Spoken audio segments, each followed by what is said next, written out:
प्रसार भारतीच्या waves OTT platform आणि न्यूज ऑन AIR या ॲपसहित 558 किलो हर्ट्झवर आकाशवाणी मुंबईची ही आहे अस्मिता वाहिनी. श्रोते हो, सकाळचे 11:05 झालेली आहेत. सहज संवाद हा कार्यक्रम. आजच्या कार्यक्रमात आपल्यासोबत मी सुलभा सौमित्र.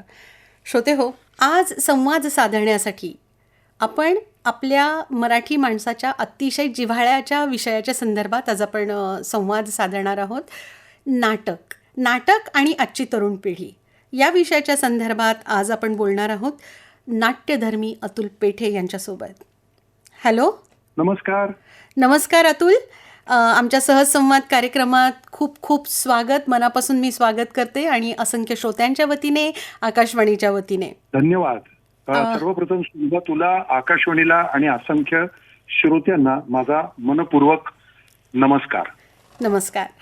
अतुल पेठे हे नाव महाराष्ट्राला परिचित नाही असं होऊच शकत नाही. नाटकवेड्या माणसांना तर ते माहितीच आहे, पण अतुल पेठेंविषयी इतकं सगळं सांगण्यासारखं आहे की स्वतःला नाटकासाठी वाहून घेणारा हा महाराष्ट्रातला किंवा भारतातला एकमेव असा नाट्यकर्मी आहे आणि म्हणूनच नाट्यधर्मी अतुल पेठे असं मी म्हणते. तेव्हा सगळेजण नाट्यधर्मी म्हणूनच त्यांना ओळखतात. अतुल पेठे हे लेखक, दिग्दर्शक, अभिनेते, निर्माते आणि माहिती पटकार म्हणून गेली 45 वर्ष या क्षेत्रात कार्यरत आहेत. त्यांची नाटकं अनेक राष्ट्रीय आणि आंतरराष्ट्रीय नाट्य महोत्सवात सहभागी झाली आहेत. रिंगण नाट्य आणि मानसरंग ह्या संकल्पनांचे जनक म्हणून अतुल पेठे यांची ओळख आहे. अतुल, आपण नाटकासंदर्भात आज आपण बोलणार आहोत. आज आपला विषय आहे की नाटक आणि आजची तरुण पिढी. तू अनेक महाराष्ट्रातल्या महाराष्ट्रामध्ये अनेक गावोगावी जाऊन तू प्रयोग करत असतो, तरुण मुलांना सोबत घेत असतोस, नवीन प्रयोग करत असतो. पण काय आहे की नाटक म्हटलं की आपल्याला फक्त मेकअप करणे किंवा तोंडाला रंग लावणे, स्टेजवरती बोलणं आणि नाटक हे इतकं सोपं आहे असं सगळ्यांना वाटतं. खरं अतुल, की नाटक म्हणजे काय आहे नाटक म्हणजे? ते कशा करता असतं आणि त्याला आवश्यक असे घटक कोणते आहेत, त्याची तयारी, ह्या सगळ्यांबद्दल सांगतो. पहिलाच प्रश्न इतका मोठा आहे आणि त्याची उत्तरं खरं तर तात्विक अंगाने, तांत्रिक अंगाने अशी देता येतील. पण मी अतिशय सोप्या शब्दात मला जे आकलन झालंय, कारण एखादी कला आपल्याला कळली आहे असं म्हणणे इतका अहंकार माझ्यात नाही. जरी मी 45 वर्ष नाटक करत असलो तरी मला नाटक नावाची गोष्ट कळली आहे अशी येऊ शकत नाही. विद्यार्थी आहे कलेचा.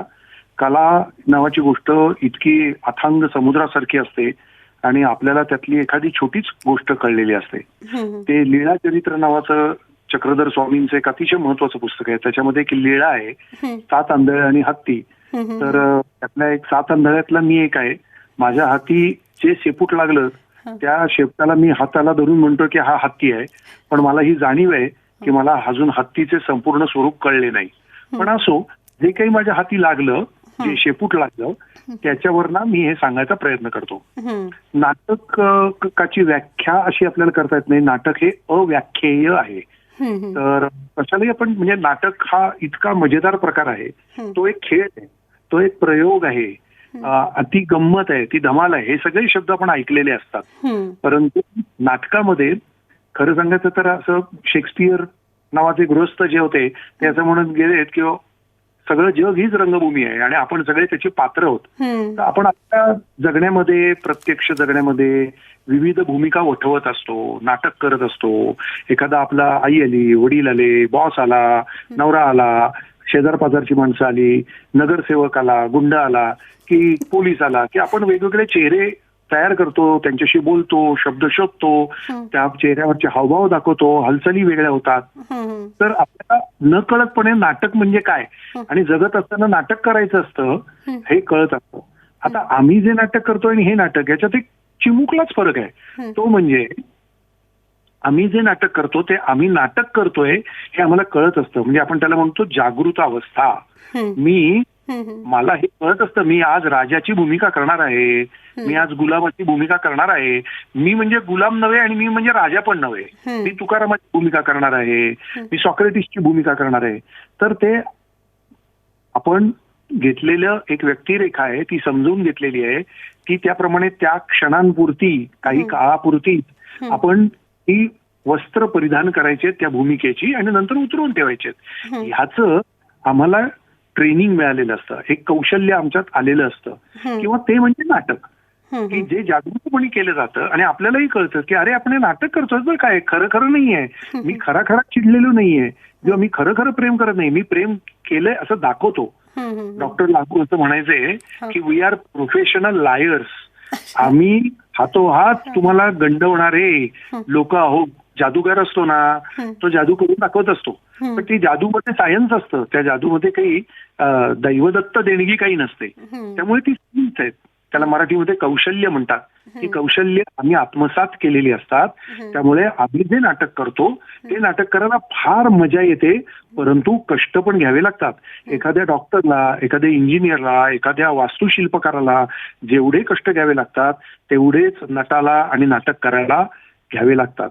आता हे सगळं नाटकाविषयीचे खूप गैरसमज आहेत. लोकांना वाटतं आपल्याला नाटक करता येतच, त्यामुळे आणि शाळेत वेळेत पण आपल्या नाटकं असतात आणि आपल्याला वाटतं, पण हळूहळू लक्षात येतं की अरे आपल्याला ह्याच्यात जर टिकून राहायचं असेल तर आपल्याला विशिष्ट प्रकारच्या अभ्यासाची गरज आहे. म्हणजे गल्लीत क्रिकेट खेळतो आणि सेंचुरी मारतो, पण तुम्हाला शाळेत तुम्ही जाता, मग शाळेमधलं क्रिकेट खेळता, पण पुढे तुम्हाला रणजी, कुचबिहार वगैरे खेळायचं असेल तर अतिशय सुयोग्य असं मार्गदर्शन लागणार, त्याचा अभ्यास लागणार, त्याची मेहनत लागणार, त्याचा रियाज लागणार आणि हे सगळं करून तुम्ही ते कौशल्य आत्मसात करता. तिथे तुमची जाणीव अधिक समृद्ध होत जाते. त्याला मी नाटक म्हणतो. हे कळण्यासाठी मी गावोगावी वेगवेगळ्या तरुण मुळात म्हणजे मी नाटक करतो.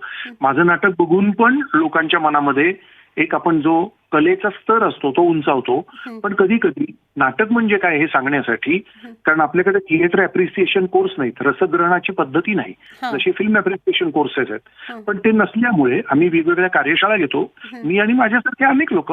आणि मग त्या कार्यशाळेमध्ये नाटक म्हणजे काय, नाटक बघायचं कसं, नाटक करायचं कसं, याचं प्रशिक्षण आम्ही देण्याचा प्रयत्न करतो. आता गावोगावी तू जातो आणि इतकी वर्ष म्हणजे जवळजवळ 45 वर्ष काम करतो, तसं म्हणजे आता जवळजवळ एक 3-4 दशकं झाली नाही का, 3 दशकं. हो ना. मग त्याच्यामुळे पिढ्या पण बदलल्या, तरुण वर्ग बदलला, आसपासचं वातावरण बदललं, सामाजिक परिस्थिती बदलली. तर ह्याच्या अनुषंगाने तू कसं नाटकाकडे बघतोस आणि काय काय बदल झालेत आणि ते कसे आत्मसात तरुणांनी केलेत? तू बदलतोस, तू नेहमी प्रयोग नवीन नवीन करतो, हे माहिती आहे सगळ्यांना. पण तू जेव्हा गावोगावी जातो, गाव वेगळं असतं, तिथली सामाजिक परिस्थिती वेगळी असते, तिथलं वातावरण वेगळं असतं, तिथली भाषा वेगळी असते. जरी मराठी असेल तरी तिकडचा वेगवेगळा एक लहेजा असतो. ह्या संदर्भात काय काम करतोस तू? सर्वप्रथम म्हणजे मला खूप मजा येते. मी हे काही समाज सेवा म्हणून वगैरे असं करत नाही. मला स्वतःला मजा येते, मला स्वतःला शिकायला मिळतं. म्हणजे मी जेव्हा कुठल्याही गावाला जातो आणि खरं सांगायचं तर गावाला काय, कुठल्याही व्यक्तीला भेटतो, तेव्हा माझ्याकडे एक अधिक काहीतरी ज्ञान आहे तुझ्यापेक्षा असं मला वाटत नाही. मला असं वाटतं प्रत्येक जगणाऱ्या माणसाकडे त्याच्या जगण्यातल्या अनुभवजन्य ज्ञान असतं आणि मला असं वाटतं की त्या ज्ञानाचं वाटप करणं, त्या ज्ञानाचं आदान प्रदान करणं, म्हणजे आपल्याकडे ना अंगत पंगत हा शब्द फार छान आहे की मी माझ्या घरातला डबा घेऊन येतो, तू तुझ्या घरातला डबा घेऊन येते आणि आपण एकमेकांचं अन्न ग्रहण करतो, एकमेकांना देतो, गप्पा मारतो. तो गप्पा, संवाद, एकमेकांना शिकवणं, शहाणं करणं हा सगळा त्या प्रवासाचा महत्वाचा भाग असतो आणि मी तो पाळायचा प्रयत्न करतो. म्हणजे मी असं नेहमी म्हणतो की माझा संवाद हा एकतर्फी असू नये, माझा संवाद दुतर्फी असला पाहिजे. दुसऱ्याही माणसाकडे काही ज्ञान आहे याच्यावर माझा अटळ विश्वास आहे. आता मी जिथे गावोगावी जातो, आता बदललेली पिढी बघितली मी. आता 45 वर्ष मी महाराष्ट्र उभा आडवा बघतोय, मी स्वतःला मला बघतोय, माझ्यातही बदल झाले. बदल हा मानवी जीवनातला एक अपरिहार्य घटक आहे. बदल असलाच पाहिजे. नदी ही प्रवाही राहिलीच पाहिजे. नदीचं जेव्हा डबकं होतं तेव्हा तिथे त्या पाण्याला वास येतो, डास होतात. तर मला असं वाटतं की आपलं जीवन हे नदीच्या प्रवाहासारखं पाहिजे, ते सतत वाहतं राहिलं पाहिजे, ते खळाळतं राहिलं पाहिजे, ते वेगवेगळ्या गावांना स्पर्श करत त्याचं पाणी गेलं पाहिजे. तर मला असं वाटतं कला पण तशीच आहे. माणसाचं जगणं हे प्रवाही असलं पाहिजे. आता फार पूर्वी म्हणजे मी असं 40 वर्षापूर्वीच्या गोष्टी सांगायला लागलो तर काही मुलांना गंमतच वाटेल, कारण हा मोबाईल आता आपण ज्याच्यावरनं बोलतोय, हा मोबाईल नावाच्या गोष्टीचा शोधच किंवा शोध आधी लागला असेल, पण भारतामध्ये तो एक 20-25 वर्षापूर्वी मोबाईल आले, फोनच नव्हते. मी अशा काळात आहे की जिथे एसटीडी फोन होते. आज मात्र मोबाईल फोन अशी क्रांती घडली आहे की याच फोनवरना आता मी जसा तुमच्याशी बोलतोय तसा अमेरिकेतल्या, साऊथ आफ्रिकेतल्या, युगांडातल्या कुठल्याही माणसाशी मी बोलू शकतो. एका अर्थाने जग कनेक्ट झालं, जवळ आलं. ते शास्त्रामुळे झालं, विज्ञानामुळे झालं. तर ही एक बदलच घडला. पूर्वी घोडे चालवायचे, गडकोट किल्ले हेच संपत्तीचं साधन होती शिवाजी महाराजांच्या काळात. ती हळूहळू बदलत गेली. किती शोध लागले, यंत्रयुगाचा शोध आला. आज तर आपण AI च्या संदर्भात बोलतो. आणि हे मानवी जीवन असं वेगवेगळ्या पद्धतीनं कवेत घेत, माणसाला शहाणं करत, माणसाचा जो वेडेपणा आहे तोही दाखवत, माणूस सतत शिकत असतो. म्हणजे काय खावं आणि काय खाऊ नये हे माणसाला किती वर्षाच्या उत्क्रांतीमधनं, ज्याला इव्होल्युशन म्हणतात, कळलं असेल. साधी गोष्ट, बोरं खातात किंवा चिंचा खातात किंवा जांभळं खातात, हे काही एक दिवसात कळलेलं नाही. हजारो वर्ष ते माणसांनी चवी घेऊन बघितल्या. हे बाधत तर नाहीये ना, हे पचतंय ना, याचा अपाय तर होत नाहीये ना, हे सगळं बघून आपल्याकडे आज आपण जे जांभूळ खातो ते या परीक्षणातनं, परिशीलनातनं आलेलं आहे. कलेचं पण असतं आणि जगण्याचं पण तसंच असतं. आता विचार काय की जगणं हे प्रवाही असतं, ते बदलत असतं, हे मी मान्यच केलेलं आहे. त्यामुळे माझं काहीतरी छान होतं आणि आता नवीन मुलांच्यात काही नाहीये असं मला बिलकुल वाटत नाही. काही गोष्टी त्या त्या काळाच्या म्हणून एक फायद्याच्या असतात, काही तोट्याच्या पण असतात. काही वेळा आमच्या वेळेस आपण म्हणूयात की मी जेव्हा लहान होतो घर शांत होती, आवड नव्हती. माझ्या वेळेस नोकरी करून नाटक करायचे, आता पूर्ण वेळ नाटक करतात. आता प्रवाह, धावपळ प्रचंड आहे. वर्षातनं एकदाच कुठेतरी मसाला डोसा खायला जायचं, चकली खायची. आता रोजच चकली आपण खातो. आपण पूर्वी दिवाळी चकली खायची. आता हे बदल अपरिहार्य आहेत. कारण बाजार आला, माणसं एकत्र आली, जवळ आली, दळणवळणाची साधनं वाढली. आता आपण घराघरात बघतो की लोक आता नुसती गावाला नाही जात, परदेशात जातात, त्यांच्या ट्रिपा निघतात, नाही का. तर ट्रॅव्हलिंग कंपन्या असतात, त्या घेऊन जातात, तुम्हाला जग दिसतं. तर हे जग जवळ येण्याची प्रक्रिया मात्र गेल्या 25 वर्षात वाढली. त्याचा ज्ञानावर आणि माहितीच्या साठ्यावर प्रचंड परिणाम झाला. त्या नव्या मुलांची भाषाच बदलली आहे आणि मला असं वाटतं ती भाषा अपरिहार्य आहे. मी माझ्या बोलत होतो ती भाषा तरी नवी, हे कुठे होती जुनी? ती काही संस्कृत, प्राकृत, मोडी लिपीतली अशी नव्हतीच. ती बदललेली भाषा होती. तशी आजची भाषा सुद्धा, ज्याला आपण डिजिटल लँग्वेज, आज आपण जे शब्द वापरतो आणि आता डिजिटल हा शब्दच नव्हता. तर अॅनालॉग असेल, डिजिटल असेल, हे सगळे शब्द आपल्या जगण्याचा एक भाग आहेत आणि ते जगण्यात मुरवून घ्यावेत. मला व्यक्तिगतरित्या सुरीशी भांडण नाहीये. सुरी वापरण्याशी कसं आपण आहे त्याचं आपण कसं प्रशिक्षण देतो. म्हणजे सुरी कापायला आहे का सुरी फळं कापायला आहे की लोकांच्या पोटात खुपसायला आहे, याचं आपल्याला ट्रेनिंग जर दिलं नाही ते माणसाच्या हातात आहे. आपण काय करतो, सुरीवर हे करतो. आपण काय म्हणणार, मोबाईल वाईट आहेत. पण मला नाही वाटत मोबाईल वाईट आहेत, कॉम्प्युटर वाईट नाहीयेत. वाईट माणूस असतो जो ते वापरतो, किंवा माणूस चांगला असतो जे चांगल्या प्रकारे तो वापरतो. त्यामुळे मला वाटतं की ही नव्या मुलांबरोबर नव्या गावात जात असताना, आता गावोगाव खूप बदलली, तिथल्या लहेजा बदलतो, भाषा बदलते, त्यांच्याकडे पण प्रगतीच्या नव्या गोष्टी येतात. डांबरी सडक रस्ते येतात, सिमेंटचे रस्ते येतात, तिथे तुमच्या इथे मॉल येतात, मोठमोठ्या बिल्डिंग होतात. या सगळ्या तथाकथित प्रगतीच्या पण गोष्टी येतात.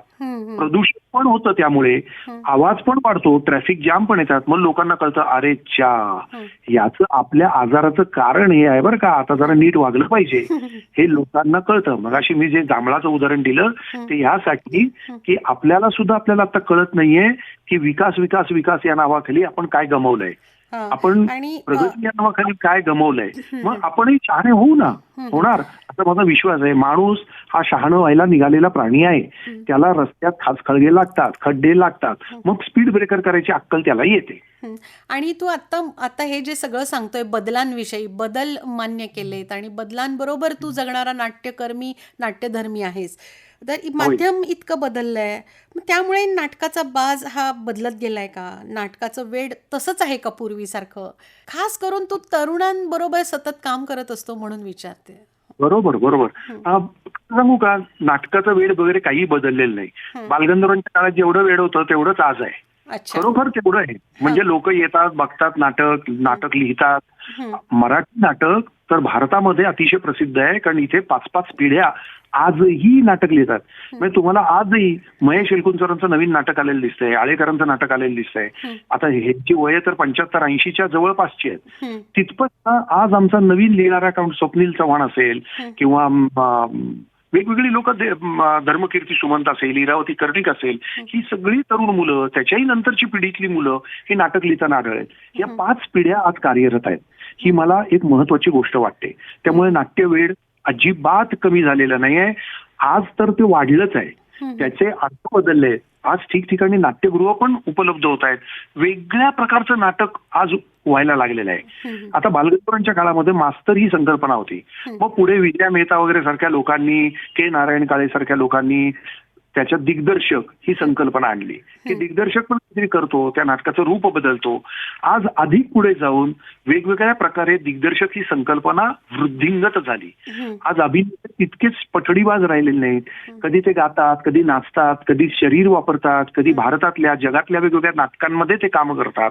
ही एक महत्वाची गोष्ट या प्रक्रियेमध्ये घडलेली आहे. चौथी गोष्ट, आपापले जे विषय आहेत ते विषय वेगवेगळे मांडण्याचं कौशल्य आज नाटककार दाखवत आहेत.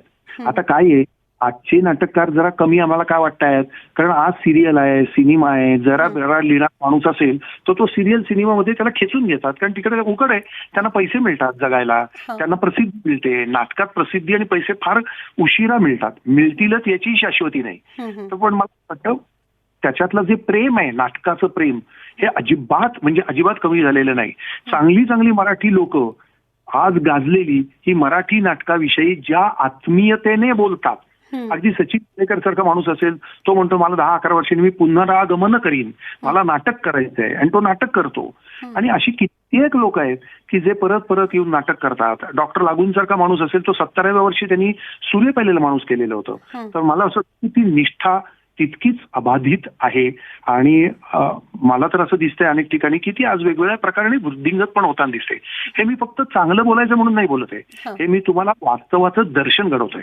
आता याच्यात काही अस्वस्थता आहे, काही गोष्टी करायची गरज आहे, काही प्रशिक्षण घेण्याची गरज आहे, पण हा सगळा आपण नंतरच्या टप्प्यात भाग बोलू शकू. पण आजच्या नव्या पिढीतल्या नव्या लोकांची काय, तुम्ही जर जालन्याकडे गेलात तर तिथे राजकुमार तांगडे, संभाजी तांगडे नाटक करतात. तुम्ही नाशिकला गेलात तर दत्ता पाटील, सचिन शिंदे आणि आमचा प्राजक्त देशमुख, अनिता ताते यांसारखी लोक अत्यंत निष्ठेने नाटक करतात. कोल्हापूरला गेलात तर प्रत्यय संस्था असेल, शंभू पाटील जळगावला असेल, तर ही सगळी लोक, मग मी मला खरं सांगायचं तर तुम्ही नाव सांगा, मी नाव सांगतो, इतकी लोक आहेत.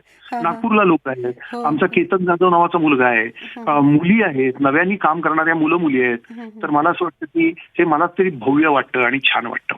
पण तू आत्ता मगाशी बोलताना अतुल असं म्हणालास की रसग्रहण करण्याची आपल्याकडे शिक्षण नाही आहे त्याचं, किंवा म्हणजे जसं फिल्मसाठी आहे, सिनेमासाठी आहे, तसं नाटकासाठी काय नाही. पण कॉलेजात किंवा आपल्या युनिव्हर्सिटीजमध्ये तर नाट्य विभाग आहे. आणि मग ह्याच्याबद्दल तुझं काय मत आहे? तिथून खरोखरच नाटक ही खरंच शिकण्याची कला आहे का? जसं आपण गणित शिकतो, जसं आपण सायन्स शिकतो. हो, म्हणजे असं नेहमी एक प्रसिद्ध वाक्य आहे की अभिनय शिकता येतो, शिकवता येत नाही. अशी कुठलीही कला शिकता जरूर येते, एका मर्यादेच्या पलीकडे शिकवता येत नाही. आडात असेल तर पोहऱ्यात येईल. आता तुमचा आड हा तुम्हीच भरला पाहिजे. आड म्हणजे विहीर. ती विहिरीचं जे पाणी भरणं प्रक्रिया आहे, ती पाणी भरणं प्रक्रिया आपल्या जगण्याच्या अनुभवातून तुम्ही किती वाचता, पाहता, ऐकता, अनुभवता, जगता, खरं जगता, तुम्हाला प्रश्न पडतात, याच्यावर तुमची ती विहीर पाण्याने भरत जाते. आणि ती पाण्याने भरलेल्या विहिरीमध्ये जेव्हा आपण पाण्याची बादली बुडवतो, माठ बुडवतो, तेव्हा ते पाणी तितकं भरगच्च भरून येतं. मुळात आडातच पाणी नसेल तर पोहऱ्यात कुठून येणार, अशी एक म्हण आहे. तद्वत आपण वेगवेगळ्या प्रकारे शिकलं पाहिजे. होय, अनेक विद्यापीठांमध्ये आज जे शिकवलं जातं, नॅशनल स्कूल ऑफ ड्रामा सारखी एक संस्था, ती अत्यंत महत्वाची होती. अलकाझी म्हणून होते. त्या संस्थेमधना नसिरुद्दीन शाह, ओमपुरी, रोहिणी हट्टंगडी यांसारखे, सुहास जोशी यांसारखे चांगले अभिनेते आज आपल्याला मिळाले. ते प्रशिक्षित होते आणि प्रशिक्षणांनी माणसाचा दृष्टिकोन मिळतो. जगभरचं नाटक काय आहे, लोक वेगवेगळ्या प्रकारे नाटक नावाच्या विषयाचा अभ्यास कसा करतात, त्याच्याकडे बघतात कसं, ते नाटक करतात कसं, हा जो अवाका आपण ज्याला म्हणतो, ज्याला आपण जीवनदृष्टी म्हणतो, वर्ल्ड व्ह्यू इंग्लिशमध्ये म्हणतात, ते मिळण्याचं एक महत्वाचं केंद्र म्हणजे या विद्यापीठातील अभ्यास केंद्र आहेत. ती शिक्षण MA BA केलं तर उपयोगी पडतं. पुण्यात ललित कला केंद्र सारखी असेल, काही गावांमध्ये आपापले स्वतःचे डिपार्टमेंट्स असतात थिएटरची, पण मला असं वाटतं की तिथे जाऊन चांगली लोक, म्हणजे आता उदाहरणार्थ औरंगाबादला एक चांगलं केंद्र होतं, तिथनंच आमचा प्रशांत दळवी, चंद्रकांत कुलकर्णी सारखी माणसं त्यातनं उभी राहिलेली माणसं आहेत. तर ती एका मर्यादेपर्यंत तुम्हाला ते दिशा दाखवतं, त्याच्यानंतर नव्या दिशा शोधणं आणि पायवाटांवरनं नव्या जाणं हे ज्याचं त्याचं काम असतं. म्हणजे काय करायला हवं? म्हणजे दोन गोष्टी करायला हव्यात की तुमच्यात एक म्हणजे सातत्य नावाचा हा शब्द फार महत्वाचा आहे. पी हळद हो गोरी, मला एक तर मराठी म्हणी खूप येतात आणि मराठी म्हणी म्हणजे शहाणपण असतं आपल्या आधीच्या पिढीने गेलेलं. तर पी हळद की तुम्ही छट मंगनी पटशादी असं नाही होऊ शकत, तर तुम्हाला वेळ द्यावा लागेल त्याला. तुम्हाला ती कला ही समजावून देण्यासाठी, म्हणजे दशरथ मांझी नावाचे बिहारमधले गृहस्थ डोंगर 27 वर्ष फोडत होते, मग त्यांनी पाठ लागली. तुम्हाला 27 वर्ष त्याच्यात तुमची शागिर्दी केली पाहिजे, तुम्हाला शिष्यत्व पत्करलं पाहिजे, खरं तर मरेपर्यंत पत्करलं पाहिजे. आणि आता रविशंकर नावाचे महान सतार वादक बघा, ते नाकाला ऑक्सिजनचा मास्क लावून शेवटच्या वृद्धापकाळ अवस्थेमध्ये एक मैफिल करतायत. का बरं ते का वाजवत असतील? ते असं म्हणतात की मला भूप रागातलं किंवा अजून 100 वेळा मालकंस वाजवला असेल, त्याच्यातली एक जागा मला आत्ता कळली, मालकंसचं एक स्वरूप मला आत्ता कळलं. हजारो ख्वाहिश ऐसी की हर ख्वाहिश पे दम निकले, की कला कळण्यासाठी तुम्हाला आयुष्य अपुरं पडतं. आता कडे येण्याच्या याच्यात मी सुरुवातीला जो शब्द वापरला की सातत्य, तुम्हाला थांबता येत नाही, तुम्हाला ते परत परत परत परत करावं लागतं. भीमसेन विचारलं तुम्ही इतके चांगले गाता कसे, तर त्यांनी उत्तर दिलं की मला 3च गोष्टी सांगता येतात. ते म्हणले रियाज, रियाज आणि रियाज. तर तुम्ही न थांबता अथकपणे, अविश्रांतपणे मजा घेत, आनंद घेत, नवा शोध घेत ते जर करत राहणं, हा पहिली त्याच्यातली अट आहे. नंबर 2, कशाने खचून न जाणं. लगेच तुम्हाला प्रसिद्धी मिळेल, पैसा मिळेल याची आस न धरणं. तुम्हाला शोध कशाचा घ्यायचा आहे, म्हणजे मी हा प्रश्न विचारत राहीन, मला पैशाचा शोध घ्यायचा असेल तर ही जागा चुकली. आपल्याला पंढरपूरला जायचंय हे एकदा ठरलंय का नक्की? मग पंढरपूरला गेल्यानंतर इथे बर्फ कसा पडत नाही, थंडी कशी वाजत नाही, इथे सफरचंद कशी झाडाला लटकलेली दिसत नाहीत, हे प्रश्नच फिजूल आहेत. तर त्यामुळे मला वाटतं की आपली दिशा पक्की पाहिजे, त्या दिशेवरचे खास खळगे येणार आहेत, चढ उतार असणार आहेत. जीवनामध्ये चढ उतार असतात, जीवनामध्ये चांगल्या गोष्टी सातत्याने घडत नाहीत. कधी तुम्हाला क्रिकेटमध्ये जसं म्हणतात की बॅड पॅच असतो, विराट कोहलीला बॅड पॅच येतो, पण तुम्हाला तग धरून राहावं लागतं. बादल सरकारांचं एक वाक्य आहे, बादल सरकार नावाचे महान नाटककार होते, ते म्हणले टिकून राहिलं तर सारं शक्य आहे. तुम्ही पिचवर, क्रिकेटच्या पिचवर टिकून राहिलं तर एक एक रन करत करत तुमची सेंचुरी होते. तुम्ही संघाच्या त्या संबंध जी काही तुमच्या रन्स आहेत त्याला आकार देता आणि पर्यायाने संघ जिंकतो, हे आपण अनेकदा बघितलेलं आहे. तसंच जीवनामध्ये तुम्हाला थांबून, श्वास घेऊन, आनंद घेत, आपल्या केलेल्या कामाचं मूल्यमापन चिकित्सा करत आणि चिकित्सा करून घेत ते काम न थांबता, न निराश होता, न उदास होता, फलाची अपेक्षा न लगेच करता, मला असं वाटतं करत राहिलं तर एक ना एक दिवस तुम्हाला जिथे जायचंय तिथे तुम्ही जाऊ शकता. हे मला माझ्या अनुभवावरनं मी तुम्हाला सांगत आहे, हा उपदेश नव्हे. अतुल, पण हे तू सातत्य ह्याबद्दल बोलतोय किंवा सतत आपण पीचवर टिकून राहिलं पाहिजे याबद्दल बोलतोय, पण आज तरुण मुलं जी आहेत, ज्याला आपण झेनझी म्हणतो, मिलेनियर जे आहेत, ही जी मुलं आहेत ह्यांच्या पुढे इतकी माध्यमं आहेत आणि एक स्टँडअप कॉमेडी नवीनच सुरू झालं आहे, रील्स आहेत, यूट्यूबर बनतात, कुठेही रील करतात आणि त्यांना नाटकही करायचं असतं. तर हे कसं काय, ह्याचा मेळ कसा काय घातला जाईल? कारण तू एक नाटककर्मी आहेस आणि दिग्दर्शक आहेस. खूप तरुण मुलांना सतत तू अवतीभोवती तुझ्या असतात मुलं सगळी. तर काय वाटतं तुला याच्याबद्दल? हे काय सातत्य टिकून राहील आणि नाटक टिकून राहील? हो, टिकून राहणार. आता मी माझी बोलण्याची पद्धत अशी की छोटी उदाहरणं दिली की पटकेल का बघा.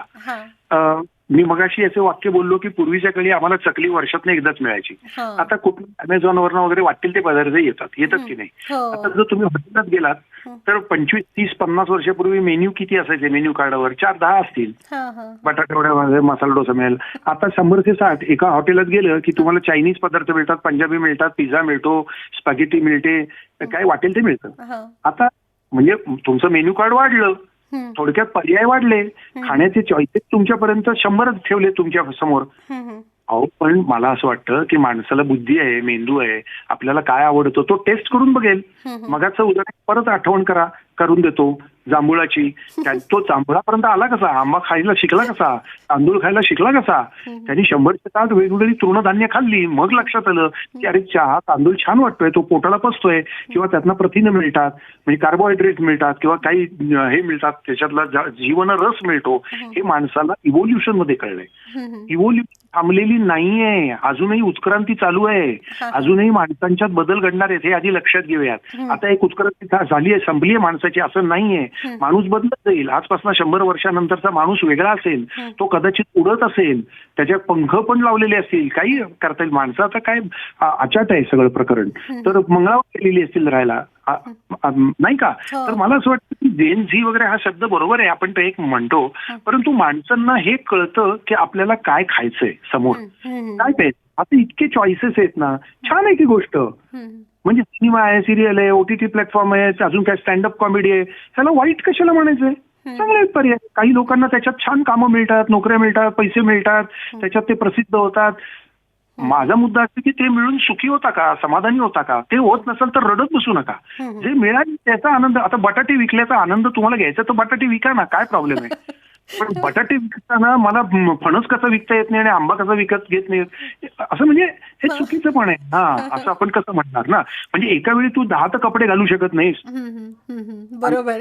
मला लुंगीची पण मज्जा वाटते आणि सुरवारीची पण वाटते आणि अचकनची पण वाटते, असं थोडी होईल. मला एका वेळी एकच कपडा घालता येईल, एका वेळी एकच खाता येतो घास. एका वेळी 22 तास कसे खाणार ते माणसं शिकतात. तर त्यामुळे मला असं वाटतं की प्रामाणिकपणे ते, मला काही स्टँडअप कॉमेडी वगैरे भीती वाटत नाही, मज्जा वाटते. उलट किती छान काही वेळा लोक बोलतात, ते त्यांचं माध्यम शोधायच्या प्रयत्नात आहेत. हे बघा, अभिव्यक्तीचं माध्यम आहे. आता तांदूळ हा पदार्थ असेल तर तांदूळाचे किती पदार्थ आपण खातो.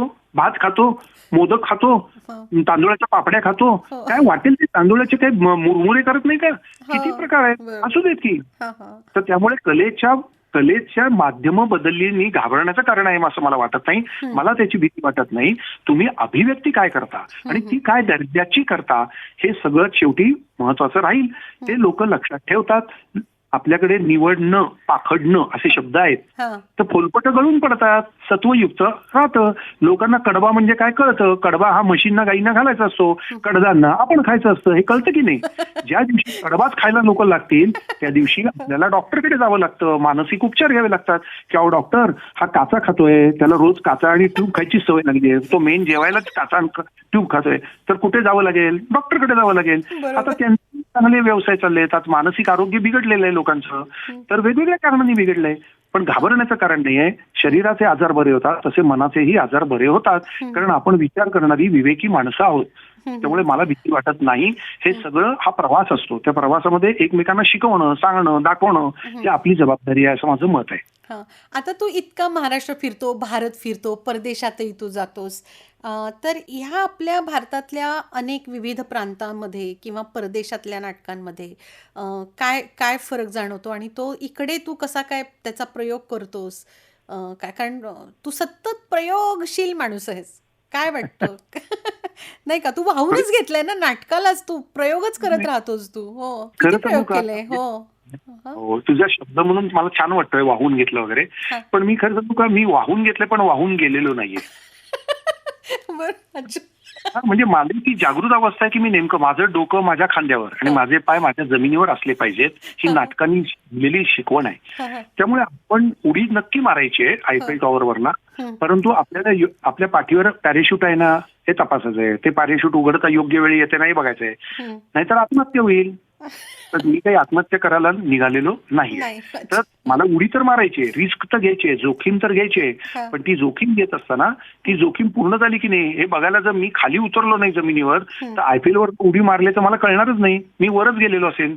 तर त्यामुळे मला असं वाटतं की वाहून घेणं तर बरोबर आहे, शब्दाचा आपण एक भाषा वेगवेगळ्या प्रकारे वापरत असतो, परंतु मूलतः मला महत्वाचं वाटतं ते म्हणजे मला आवडतं हे क्षेत्र. पहिल्यांदा मी काही त्या वगैरे उपकार लोकांवर काही करत नाही. मला मजा येते, मला आनंद वाटतो. आपण काहीतरी करतो, लोक काहीतरी बघतायत, तिकीट काढून बघायला येतात लोक, ही किती मजा आहे. तर ती मला आधी मजा घ्यावीशी वाटते. तर हा झाला पहिला भाग. दुसरा भाग असा की आपण ते करत असताना मजेचा स्तर काय आपला वाढवता येईल का. मी आता तेच खात बसलो, रोज एकाच खानावळीत गेलो, चालेल का. मग आपली इच्छा काय असते, आज दुसऱ्या याच्यात जाऊन बघू, तिसऱ्या याच्यात बघू, चौथी टेस्ट करून बघू. तर याचप्रमाणे दुसऱ्या प्रांतात काय चाललंय नाटक, कर्नाटकात काय चाललंय, तुमचं केरळात आज नाटक वेगळं चालतं, इटफोक नावाचा तिथे फेस्टिवल होतो, जगातली नाटकं येतात, जगातल्या वेगवेगळी नाटकं, ऑस्ट्रेलियातलं नाटक, इंग्लंड मधलं नाटक, लंडन मधलं नाटक, तुम्हाला वेगवेगळ्या देशातली, रशियातली नाटक, यांना स्वतःच्या त्या रंगभूमीचा प्रचंड परंपरा आहेत. जगभर स्वतःची रंगभूमी आहे, साऊथ आफ्रिकन रंगभूमी आहे, तिथे वेगवेगळे नाट्य महर्षी, नाट्य ऋषी आहेत, त्यांनी वेगवेगळे प्रयोग आयुष्यभर केलेले आहेत आणि ते शतकानुशतकं केलेले आहेत.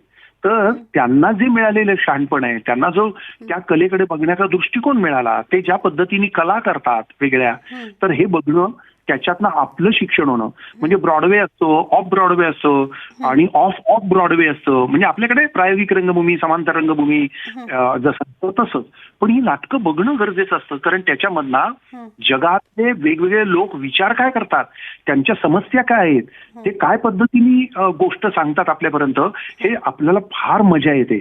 आज युक्रेनमध्ये काय चालू आहे, आज रशियात काय चालू आहे, लंडनमध्ये चालू काय आहे, अमेरिकेत काय चालू आहे, तिथल्या माणसांच्या वेदना काय आहेत, माणसांची व्याकुळता काय आहे, माणसांचे आनंद काय आहेत, माणसांना कशामध्ये काय दिसतंय, राजकारण, समाजकारण, त्याचं दर्शन आपल्याला त्या नाटकातून, त्या कलेतून होत असतं. हे सगळ्या कलेतून होतं, चित्रकलेतून पण ते होतं, नृत्यातून होतं, पण ते तुम्हाला बघावं लागतं. तुम्ही आपलीच फक्त गल्लीतच आपण राहून काही होणार नाही. आपल्याला कधीतरी आपल्या सीमा वाढवाव्या लागतात आणि सगळे शेवटी म्हणजे आपली गल्ली, आपलं गाव, आपला प्रांत, आपले देश, या सीमा उल्लंघून जाऊन लोकांना एकमेकांच्या, त्यालाच ज्ञानेश्वर विश्वाचे अर्थ असं म्हणतात, की फक्त माझे अर्थ माझ्या मनी प्रकटले हे साधारण सगळे लोक करतात, पण ज्याच्या मनामध्ये विश्वाचे अर्थ येतो तो माणूस अधिक प्रगल्भ आहे, तो मानव जातीविषयी बोलतो, मानव जातीच्या समस्यांविषयी बोलतो. त्यामुळे त्यांच्याकडचं नाटक आणि आपल्याकडचं नाटक हा भेद तिथे राहत नाही. तिथे मीतूपणाची बोळवणच होते. आपल्याला व्यापक मनुष्य म्हणजे काय या अर्थाने हे कळायला लागतं, मनुष्य धर्म म्हणजे काय हे कळायला लागतं, आणि म्हणून ती नाटकं बघणं गरजेचं असतं. तर या नाटकांमध्ये मी जेव्हा केरळला गेलो, जगभर जेव्हा मी जातो वेगवेगळ्या ठिकाणी, तिथले नाटकं बघतो, तिथले बॅलेज बघतो, तिथली गाणी बघतो, तिथले वाजवणारे लोक बघतो, तिथे रस्त्यावर खेळ करणारी माणसं असतात ती बघतो, त्यांची जी अफाट कौशल्य असतात ती मला असं वाटतं, ते धाडस असतं त्यांच्याजवळ, एक रिस्क देण्याची एक त्यांची तयारी असते. आता या सगळ्याला स्थलकाल पण चिकटलेलं असतं. अनेक ठिकाणी जगभरचं नाटक हे स्टेट स्पॉन्सर्ड असतं. म्हणजे आपल्याकडे रस्ते, पाणी, शिक्षण याच्यासाठी जेवढा पैसा ठेवलेला असतो तेवढाच पैसा हा सांस्कृतिक गोष्टींसाठी, नाटक चालवण्यासाठी, म्हणजे इंग्लंडला, लंडनला नॅशनल थिएटर हे गव्हर्नमेंट चालवतं, त्याला सबसिडी असते. आणि सगळ्यात शेवटी महत्वाचं म्हणजे नटांचं प्रशिक्षण, नाटकवाल्यांचं प्रशिक्षण, लेखकांचं प्रशिक्षण, दिग्दर्शकांचं प्रशिक्षण हे तिथे विपुल प्रमाणात होतं, जे आपल्याकडे अजूनही खूप होण्याची गरज आहे. तर तू म्हणतो की तू सगळीकडे जातो, नवीन नाटकं बघतो, बॅल बघतो.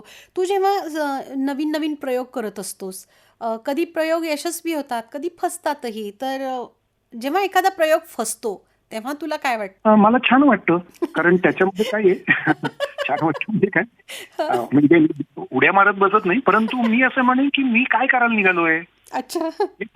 मी पैसे मिळवायला निघालेलोच नाहीये. मला प्रसिद्धी पण नको आणि बक्षिसं पण नको आहेत. हा मला काय करायचं होतं, शोध लावायचा आहे. हा तो रंग भाषेचा शोध आहे, नवीन गोष्टींचा शोध आहे. आता आता मला एक सांगा की दिव्याचा शोध हा पहिल्या दिवशी लागला का? किती नाही. महिने, किती वर्ष तो दिवा लावण्यामध्ये त्या शास्त्रज्ञांनी दिवा लावण्याच्या शोधामध्ये खर्च केला. ती लस टोचली, त्याला किती वर्ष लागली, किती त्यांनी एक्सपेरिमेंट केले. त्याला एक प्रयोगच म्हणतात ना. तो एक दिवशी लागतो, तो पहिल्या दिवशी नाही लागत, त्याला वेळ लागणार.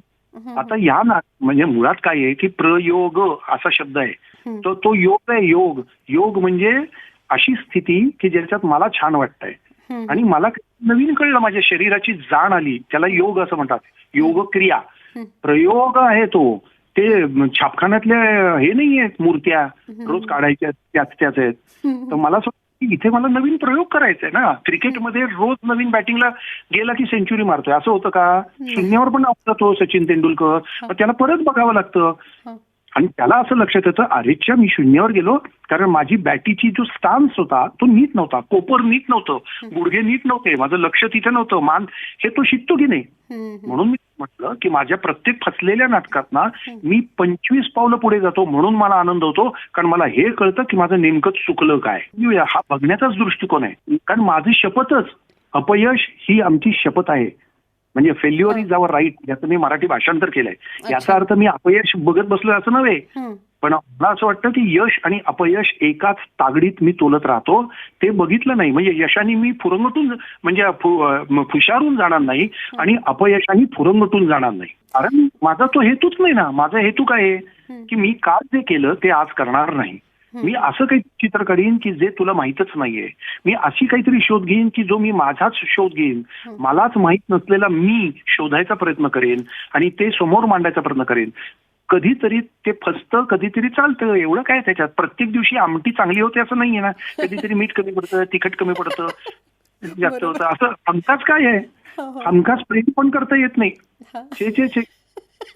मग तो नवरा फुरंगटतो की आज काय तू कशामुळे फुरंगटली. मग तुम्ही म्हणतो अहो मी एवढं जेवण छान केलं, म्हणलाच नाही. तो नवऱ्याला कळतो, अरे बापरे. मग ते प्रेक्षकांना कळतं, अरे माझं पण चुकतंय बरं का. असं त्यामुळे पण प्रेम अबाधित असतं. म्हणजे आपलं जगणं देखील प्रायोगिक असतं नाही का? 100% असतं प्रायोगिक. काय नाही, रोजची आंघोळ सुद्धा प्रायोगिकच असते. एकाच पद्धतीने कुठे आंघोळ करतो, कधी शॉवर घेतो, ते शॉवर घेताना गाणी म्हणतो, साबण उडवून लावतो, चेहरे वेडे वाकडे करतो, काही वाटेल ते करतो.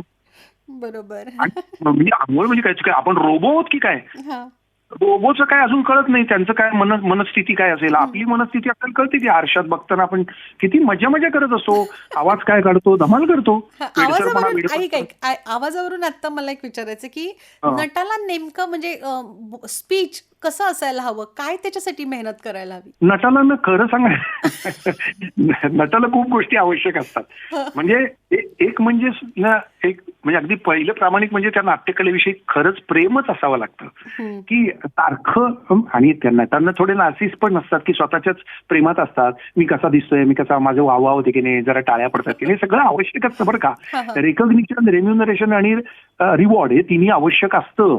पण तू फक्त आपण घाई करू नये, गडबड करू नये त्याच्यासाठी आणि काळकांड्या करू नये. तर मिळतं, लोकांनी आपल्याकडे बघावं म्हणून आपण काहीतरी मिमिक्री करतो, वेगवेगळे आवाज काढतो. ही बेसिक क्वालिटी पाहिजे की तुम्हाला एखादं. मग ते असं आहे की एखादा जर माणूस म्हणला अरे ते सातार शिकवायला मला पाठवतात, सातार बघितली थोडा विषय वाटते, मग तो सातार कशी वाजवेल? बरोबर. तसं नाटकाचं थिएटर बघितलं, प्रेक्षक बघितलं की मला मजा वाटली पाहिजे की चल मला तिथे ते बोलवत आहे, ते त्या रंगमंचावर जाऊन मला काहीतरी करायचंय, भूमिका करायची आहे, कष्ट घ्यायचे. तर हे करणं मला असं वाटतं आवश्यक. म्हणजे पहिलं म्हणजे त्या कलेविषयीचं अपार प्रेम. मग त्याच्यासाठी अपार प्रेम सिद्ध करण्यासाठी करावं लागेल, त्याच्याविषयीची तुम्हाला ममत्व पाहिजे, त्याच्यासाठी अखंड साधना, तपश्चर्या करण्याची तयारी पाहिजे. आणि मी मगाशी म्हणलं तर असं छोट्या छोट्या गोष्टींनी लगेच निराश होऊन खाली बसता कामा नाहीये. तर या सगळ्या गोष्टी इतरांचं बघितलं पाहिजे, स्वतःला घडवत राहण्याची प्रक्रिया केली पाहिजे. आता मी BA झालो, माझं शिक्षण संपलं असं नसतं. तिथे मरेपर्यंत, शेवटच्या श्वासापर्यंत, मगाशी रविशंकरची दिलं ना उदाहरण, तेच शेवटच्या श्वासापर्यंत तुम्ही नवीन शिकण्याची तयारी पाहिजे, स्वतःला घडवण्याची तयारी पाहिजे. स्पीच जे असतं नटासाठी किंवा नायकासाठी तू वर्कशॉप्स घेतो, तर तू काय सांगतो ते कसं सुधारायला हवं? हे सातत्य झालं, रियाज झाला, मग हा रियाज नेमका कसा करायचा, स्पीच कसं आपलं चांगलं करायचं? करायचं? खूप गोष्टीतनं सांगू शकतो मी, जसं आता सांगतोय तसं. पण मी अनेक लोकांना सांगतो आणि एका इंटरव्ह्यूमध्ये पण मी म्हटलं होतं की घरातली भांडी घासणं, ज्या नटाला चांगली संडास मोरी साफ करता येत नाही, भांडी घासता येत नाही, गाद्या काढता येत नाही, तो नट असूच शकत नाही किंवा तो कलाकार पण असू शकत नाही. तुम्ही फक्त स्टेजवर छान आहात आणि घरामध्ये बेंगळूर आहात असं असू शकत नाही. आता जेव्हा असतं तेव्हा ती कला पण तुम्हाला कमी व्हायला लागते. आम्ही एक किमया नावाचं पुस्तक आहे, त्याच्यावर कार्यक्रम केला होता. त्याच्यात ते असं म्हणतात माधव अस्वल की त्या ज्या टाकून दिलेल्या वस्तू असतात, दुर्लक्ष केलेल्या वस्तू असतात, त्या कधी ना कधी तुमचा सूड घेतात. म्हणजे तुमच्या वस्तू आहेत त्या तुम्ही नीट ठेवल्या पाहिजेत. स्वच्छता, सौंदर्य यांना आपल्या जीवनात महत्वाचं स्थान आहे.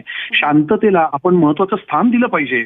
आपल्यामुळे लोकांना त्रास होत नाही ना, आपण जे बोलतो ते नीट बोलतो ना, लोकांना त्रास होत नाही ना. समाजात विविध प्रकारचे घटक असतात, स्तर असतात, वेगवेगळ्या प्रकारची माणसं असतात, यांची जाणीव राखणं ही मला वाटतं अत्यंत महत्वाची गोष्ट आहे. उगाच रस्त्यातनं जाताना प्याप्या करत वाजवत जाणं हॉर्न, ती चांगली गोष्ट नाही. कारण तुम्हाला शांततेचं महत्व कळलं पाहिजे, तुम्हाला सुरांचं महत्व कळलं पाहिजे, तुम्हाला सूर व्यवस्थित लागला पाहिजे, तुम्हाला पॉज म्हणजे काय, एक विराम म्हणजे काय, शांतता म्हणजे काय, याच्यात फरक आहे. विराम वेगळा आणि शांतता वेगळी, हे कळले पाहिजे. तर ते तुमच्या प्रत्यक्ष जीवनात तुम्ही केलं पाहिजे. प्रत्यक्ष जीवनात तुम्ही आई, भाऊ, बहीण, माणसं, आजूबाजूची माणसं यांच्याशी कसे वागतात त्याच्यावरच तुमचा माणूस म्हणून उन्नत व्हाल. आणि माणूस म्हणून उन्नत झाल्याशिवाय तुम्हाला कुठलीही कला, आणि आपण आता नाटकाच्या संदर्भात बोलतोय, ती करता येत नाही. म्हणजे नाही, शक्यच नाही, शक्यच नाही. तुम्ही त्याच्या खोलात जाताच. तर त्यामुळे मी जेव्हा कार्यशाळेत असतो तेव्हा अनेक गोष्टी सांगत राहतो, अनेक गैरसमज दूर करत राहतो. आपल्याला व्यायाम कसा केला पाहिजे, तुम्ही पळायला जा, चालायला जा, पोहायला जा, टेकडीवर जा, खेळ खेळा, तुम्ही वेगवेगळ्या प्रकारचं जेवण खाण करा, तुम्हाला स्वतःला जेवण करता आलं पाहिजे. आता वांग्याची भाजी करणं आणि नाटक करणं हे पण सेम असतं. किती उत्सुकता असते, किती प्रेम असतं. ते करत असताना ते इन्ग्रेडियंट्स ज्याला इंग्लिशमध्ये म्हणतात, ती जी छोटी छोटी गोष्टी असतात त्या त्याच राहतात. क्षेत्र कुठलंही बदलो, पण मूलभूत ज्या गोष्टी आहेत त्या त्याच राहतात. मला असं वाटतं हे सगळं आपल्याला समग्र जीवन कळणं, सांगणं, हे मी माझ्या कार्यशाळेमध्ये दाखवत असतो.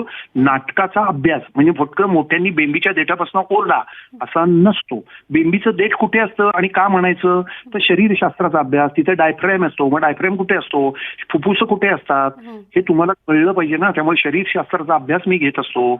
आपल्याकडे माहीतच नाही आवाज म्हणजे काय, स्वरयंत्र म्हणजे काय, स्वरयंत्रातला शब्द कसा येतो, प आणि फ हे ओष्ठव्य शब्द आहेत, पण ते प आणि फ वेगळे कसे होतात याचं ज्ञान नसतं. तर आपल्याला विज्ञानाची, शास्त्राची ओढ पाहिजे. ही फक्त दैवदत्त देणगी नाही, ही नुसती प्रतिभा आहे, जमलं तर जमलं असं नाही. तुम्हाला त्याचा शास्त्रीय पद्धतीनं विच्छेदन करणं, विश्लेषण करणं आणि अभ्यास करणं माझ्या दृष्टीने महत्वाचं आहे. ते मी माझ्या कार्यशाळेत करत असतो.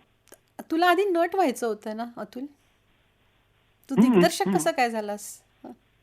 मला बरंच काही व्हायचं होतं. मला खरं तर काहीच करायचं नव्हतं, कारण मी काहीच करू शकत नव्हतं. कारण मला शाळा शिकायची नव्हती हे पक्क होतं. मला गणित येत नव्हतं, भूमिती येत नव्हती, मला पळून जायचं होतं, मी वडिलांशी प्रसंगी खोटं बोललो होतो वगैरे वगैरे. लवकर लग्न केलं, मला काही येत काहीच नव्हतं. त्यामुळे मला नटबीट काही व्हायचं नव्हतं. मला तेवढ्या त्यात तेच जमायचं, कारण मला ऍक्टिंग करायला भ्यायची, भीतीच वाटायची जगण्याची. ही मी गोष्ट तुम्हाला आता 60 वर्षापूर्वीची, 50 वर्षापूर्वीची सांगतोय.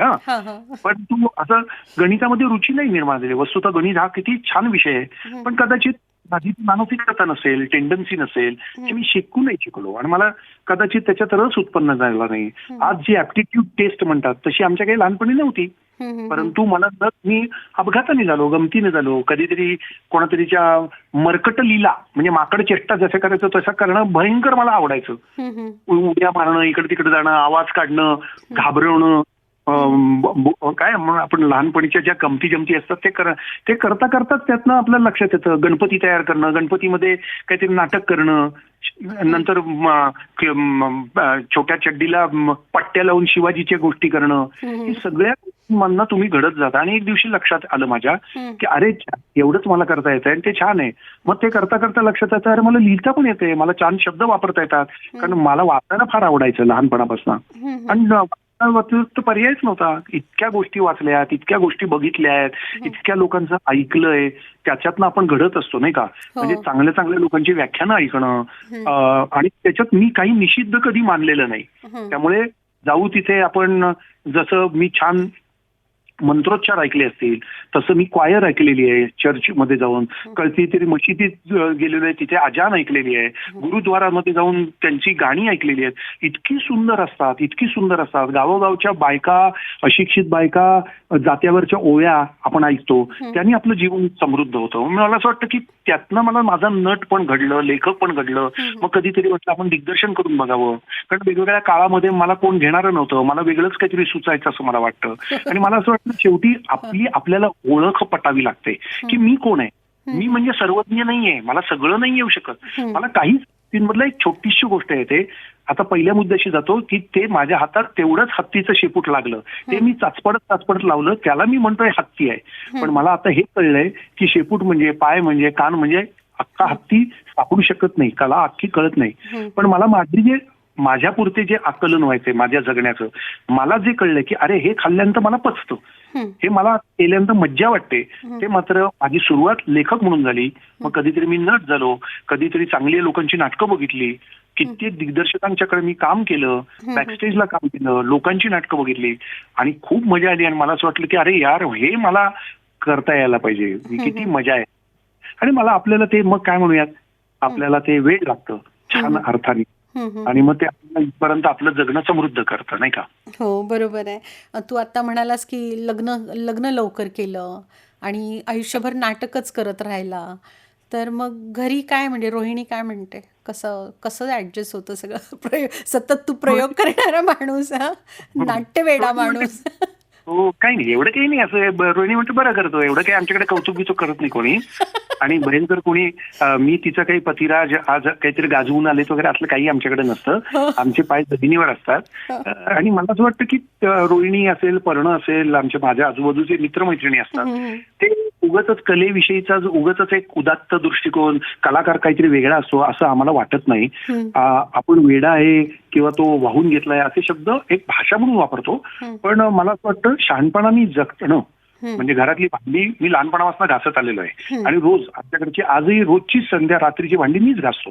तू येऊन तुम्ही आमच्या घरात कोणालाही विचारा. तर त्यामुळे काहीतरी मी एक कलाकार माणूस आहे, तो एक्सेंट्रिक असतो. मी काहीतरी रोहिणीला सूचना करतोय, काही लोकांना तर मी मारेन बिरेन की काय असं वाटतं, काही चिड. मला हो, आता तू म्हणालास ना, मला खूप टेन्शन आलं होतं तुझ्याशी बोल की म्हटलं बापरे, अतुल पेठेंबरोबर सहज संवाद कसा काय करायचा.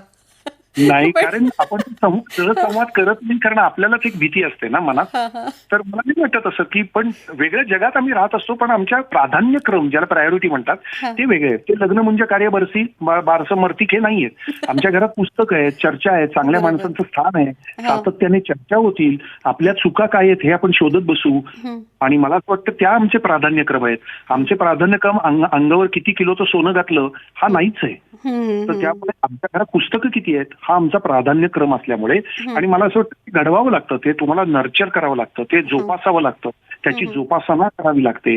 तसं तुमचं आयुष्य पण घडवावं लागतं. त्यामुळे आमच्या घरात नाही ते लाड नाहीत, म्हणजे ते पर्ण नाहीत, माझे पण नाहीत आणि रोहिणीचे पण नाहीत. आणि आम्ही सगळ्या नोकऱ्या करून, काम करून, कष्ट करून जगण्यावर जास्त भर असतो आणि एकमेकांच्या चुकांना पण आम्ही स्वातंत्र्य देतो, चुका करतो, मान्य करतो, क्षमा करतो, एवढं काय त्याच्यात. आणि मुळात आम्ही कोणी स्वतःला समजतच नाही, त्यामुळे सोपं जातं आयुष्य. बरोबर आहे. आणि हीच खरी जगण्याची ऊर्जा आहे, नाही का? हे सगळं श्रोते ऐकतायत तर तुम्ही कधी आमच्या घरी या, पुण्यात या. मी माझ्या फेसबुकवर लिहिलेलं असतं, नाटक बघा, आमच्या घरी या, तर परीक्षा घ्या. काय करतात बुवा काका एकटेपणी, तर सगळं तुम्हाला नॉर्मल वाटेल. कलाकारांविषयी असणारं जे वलय आहे ना, ते वलयच मला मान्य नाही. त्याला मी डिमिस्टिफिकेशन ऑफ अन आर्ट म्हणतो. कलाकार हा माणूस डोळ्यासमोर आणला, लेखक म्हणजे तो पेनाला काहीतरी मोरपीस लावून बसलाय असलं काही नसतं. तुकाराम काही 24 तास सकाळी 5 ते 7 रोज अभंग लिहितोय असं थोडीच असेल. तो बिचारा तुकाराम जगता जगता त्राही झालेलं, त्याला जीवन कसं जगायचं कळत नाहीये, दुष्काळ पडलाय, आजूबाजूची परिस्थिती बुडतीये, जन न देखावे डोळा असं म्हणणारा तुकाराम मध्ये मध्ये तो अभिव्यक्तीचं माध्यम म्हणून अभंग लिहित होता, कीर्तन करत होता. तर मला असं वाटतं ते असं म्हणजे हे नसतं ना, तुकारामाचं आयुष्य साधंच असणार, तो कशाला. तर आपलंही आयुष्य साधं ठेवावं, पाय जमिनीवर ठेवावेत आणि मदत तर लोकांची घ्यावी, डॉक्टरांकडे जावं. असं सगळं आपण करायचं. म्हणजे थोडक्यात काय की नाटक हे आपल्या जगण्याशीच निगडीत आहे. जगणं तुमचं चांगलं असेल तर तुम्ही नट, नाटककार, कलावंत अधिक तुम्ही चांगले हो, होता. पण जगण्याची नाही का? निगडीत आहे म्हणजे जगणं म्हणजेच नाटक असतं. म्हणजे हां. एक चांगला शिल्पकार असं म्हणाला होता. हं. तो म्हणला, "मी शिल्प म्हणजे वेगळं नाही काढत. नको असलेला दगडातला भाग काढून टाकतो." म्हणजे शिल्प हं. असतं. मुळात ते शिल्प असतंच. तो तुम्हाला नको असलेला भाग काढता येणं हे गरजेचं आहे. मला असं वाटतं ते अभिन्न अंग आहे. तुमचं जगणं आणि तुमची कला. आणि माझ्या इथल्या आपल्या इंटरव्ह्यूच्या संदर्भात बोलायचं झालं तर नाटक ही वेगळी गोष्ट नाही. जगण्यात मी वेगळा श्वास घेतो आणि नाटकात वेगळा श्वास घेतो असं असतं का? असं नसतं. नाही, स्टेजवर बरोबर. हं. तोच श्वास घेत असतो, फुफ्फुसांनीच घेत असतो, डायफ्रॅमनीच घेत असतो. हं. तर त्यामुळे आपलं काही नसतं. आणि नाटक ही काहीतरी भलती कला आहे आणि त्याच्यासाठी काहीतरी देवानी हे दिलं पाहिजे असं मानत नाही मी. मला असं वाटतं तुमचा सजगपणा, तुमचा मनाचा मोकळेपणा, दारं खिडक्या उघडं असणं मनाची ही गरजेची गोष्ट मला तरी वाटते. हं, हं. आता इथून पुढे म्हणजे पुढच्या 25 वर्षानंतर किंवा हा जो एआय आता आहे सगळीकडे, ह्याच्यात मराठी नाटक कसं दिसतंय तुला? फार मुळात छान दिसतंय, फार एआय छान मुळे काय दिसतं. फरक पडेल नाटकावर? काही नाही म्हणजे नको असलेली कामं त्या रोबोंना कामं करायला लावायची, ते बॅकस्टेज आले वगैरे. त्या रोबोन काही उद्योग आहे, नाही तर त्यांचंही दुकान कसं चालणार ना काहीतरी त्या एआय वाल्यांचं. तर त्यांना ते शिकवायचं, पडदा पाडा, हे करा. पण अभिनय वगैरे आता करायला लागले रोबो तर कोण बघत बसणार कंटाळवाणं. आता मी त्याचं एक बरोबर. उदाहरण देतो. तुम्ही विचार करा की अगदी माईक आले, आता आपण बोलतोय हां. तुझ्याशी मी. ही पण एक शास्त्रच आहे ना, विज्ञानामुळे आपल्याला हे शक्य झालं. हं. आकाशवाणीचा शोध लागला, हं. बरोबर की नाही? हो. तर मूळ मुद्दा असा आहे, मी जेव्हा तुला प्रत्यक्ष भेटेन, गप्पा मारेन, हं. तेव्हा जास्त मजा येते का आत्ता मजा येते जास्त? प्रत्यक्ष भीमसेन जोशीनं गाताना बघणं महत्वाचं वाटतं का रेकॉर्डेड भीमसेन जोशी ऐकताना मजा येते? बरोबर. आता रेकॉर्डेड हे आपण दुधाची ताण ताकावर भागवतो, पण प्रत्यक्ष माणसाला बघणं, प्रत्यक्ष लाथ मारतोय फुटबॉलला कोणीतरी मेसी हे बघणं, हीच माणसाची गरज आहे. ते रोबो येवोत नाही तर टोबो येवोत, माणूस राहणार आणि त्या रोबोंना चांगलं वापरून घ्यावं, त्यांना गटारात उतरवावं, त्यांना त्यांच्याकडनं घाण काढून घ्यावी. अतुल आता नाही नाही मला आता म्हणजे आपलं खरं तर इतकं तू बोलतोस ना, इतकं सांगण्यासारखं आहे आणि पण काय वेळेची मर्यादा असते ना, जसा प्रयोग संपवावा लागतो वेळेत, तसं आपला हाही कार्यक्रम आपल्याला संपवायचा आहे. शेवटी तू आमच्या सगळ्या श्रोत्यांना म्हणजे खास करून आमचे जे तरुण श्रोते आहेत, नाटक वेडे जे आहेत, त्यांना काय तुला सांगावं असं वाटतंय? नाटकाच्या मध्ये आपण म्हणतो सुलभा, तू इतके छान प्रश्न विचारलेस, किती गप्पा मारतेस आणि मलाही गप्पा मारायला खूप छान वाटलं. आता नाटकात आम्ही जसं म्हणतो तसं भरतवाक्य मी बोलतो. तर भरतवाक्य हे आहे की आपलं जे जगणं आहे ते आपण समृद्ध करूयात, एकमेकांचे हात हातात घेऊयात, कोणालाही हीन लेखूयात नको, कोणालाही कुठल्याही प्रकारे कुठल्याही कारणावरून तुच्छ लेखूया नको. आणि त्याच्यासाठी ही नाटकाची कला, आपलं जगणं हे सगळ्यांनी मिळून वापरूयात. मला तरुण लोकांच्या बरोबर खूप आशा आहे, कारण त्यांना आज नवीन जग घडवायचं आहे. हे सगळं वातावरण, हा समाज समृद्ध सकल राहावा आणि तो आरोग्य संपन्न राहावा हीच माझी सदिच्छा आहे. त्यांच्या बरोबरीने मी पण उभा आहे आणि राहीन. त्यांच्यापासून नवीन गोष्टी शिकायला मी पण तयार असेल. माझे खूप खूप प्रेम, सदिच्छा आणि थोडा वयाचा हे करून आशीर्वाद वगैरे पण द्यावेत. तर त्यामुळे माझे आशीर्वाद आहेत आणि मनपूर्वक धन्यवाद. हेच भरतवाक्य की सगळ्यांनी आनंदी, सर्वे सुखीना संतू. शेवटी पसायदन ज्ञानेश्वर म्हणतात तसं मी म्हणतो की सगळ्यात शेवट चांगला हो, आनंदी राहो जग, हेच मी करेन. धन्यवाद अतुल. खूप मजा आली तुझ्याशी बोलताना आणि आम्ही तुला पुन्हा पुन्हा बोलवत राहू. नाटक ही न संपणारी गोष्ट आहे, म्हणजे प्रयोग आहे नाटक म्हणजे. तेव्हा आपण वेगवेगळे प्रयोग करत राहू, प्रयोगांविषयी बोलत राहू आणि पुन्हा एकदा तुला आमच्या स्टुडिओत येण्याचं, आमच्याशी बोलण्याचं, आमच्या श्रोत्यांबरोबर संवाद साधण्याचं मी तुला मनापासून आमंत्रण देते. आकाशवाणीतर्फे आणि आमच्या असंख्य श्रोत्यांतर्फे तुझे मनापासून आभार मानते. धन्यवाद. नमस्कार. धन्यवाद.